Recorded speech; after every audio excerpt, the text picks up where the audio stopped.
What's up, guys? I am Spencer24Sony, and as I promised, I am making a review of Halo 3. Obviously, it is the third installment in the well-known Halo video game series created by Bungie, and is the first to be released for the Xbox 360. You may or may not know this, but I'm not personally a huge fan of the Halo games, and to some of you, that makes me a human outcast of the world. Well, you know what? I'm an outcast, and I'm proud of it. Okay. Although I never hated either Halo 1 or Halo 2, I simply feel like at best they were overrated. So naturally, when I got this game for Christmas, the same day I got my 360, my expectations were a little low. To be more specific on what I like about video games, in case you don't know, I'm a story fan. I think that if people tried hard enough, they could create a story 10 times better than in a movie. Because, well, games tend to be longer, and it would be easier to develop the characters and settings. However, in most games, this is not the case because the excuse of a game meant to be about just gameplay and no story is often used. I prefer stories in a game, but I'm also accepting of a game being without a story at all. But if you're going to put in a story, make a good one. Otherwise, don't put in the story. In the Halo games, the writers tried to make a story, but it's just crap. I was hoping that this time around they would realize such and either make the story better or take it out completely.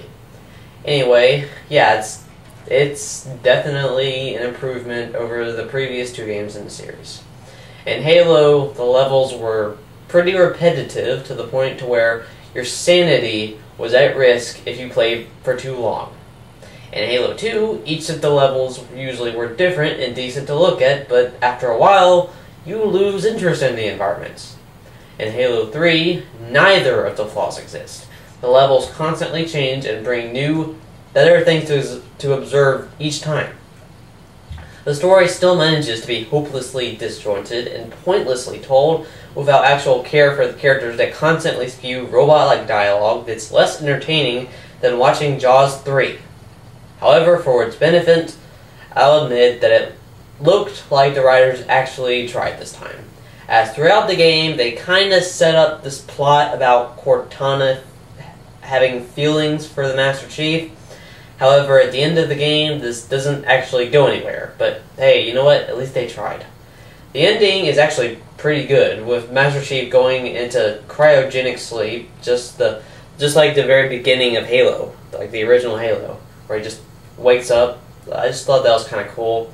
So the story, while still managing to be pretty much crap, is at least an improvement, and you can see some effort this time. The gameplay is an improvement of the series as well, because in Halo 1 and 2, it was basically walk and shoot. But in this game, there are more strategy-like options, just more things, more ways you can do certain stuff when it comes to killing aliens and searching areas. In Halo 2, you got to play as a Master Chief in some levels, and then the Arbiter in others. But in Halo 3, it's back to just Master Chief. In my opinion, the way it should be. However, this time when doing cooperative, the second player will play as the Arbiter. I personally view this as a small issue because there's always going to be those people who both want to play as the Master Chief or those people who both want to play as the Arbiter. However, it really doesn't make a difference as the abilities don't really change, so I guess it doesn't really matter. Okay, the multiplayer adds a new level to the fun and originality that the areas in the original Halo had. Most, if not all of them, are nice, huge, and entertaining. There are also more editing options this time around. Like there's just more stuff, more ways you can get weapons, like more ways you can shoot, just more editing options in the multiplayer levels, pretty much. Yeah, there are a few problems I had with this game. The largest of them being the Flood. For God's sake, will these guys try to sing a new freaking song? The Flood wasn't not good in the first game, the Flood was not good in the second game, and guess what? They're not good in this game.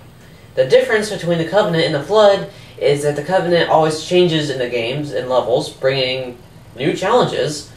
The Flood, on the other hand, always stay the same way. Just a bunch of blobs and monsters that blow up. They're not scary, they're not interesting, and they're just too freaking simple. Okay, overall, Halo 3 lacks a good amount of the flaws that were infested in the first two games, which wasn't something I expected. Some flaws remain, but are forgivable due to the entertainment that this game's experience presents. If you're looking for a good story, don't consider the idea of playing this game. However, if you're looking for a game where you have a holographic girlfriend and kill a bunch of aliens that look like dinosaurs with lots of cool weapons that are different for about a week of gameplay, I guess I have to recommend this. Bungie, congratulations, you actually managed to make a game that impressed me. Now, if only you had not made Halo Wars 2 years later. If only. I am Spencer24Sony, and this is my review of Halo 3.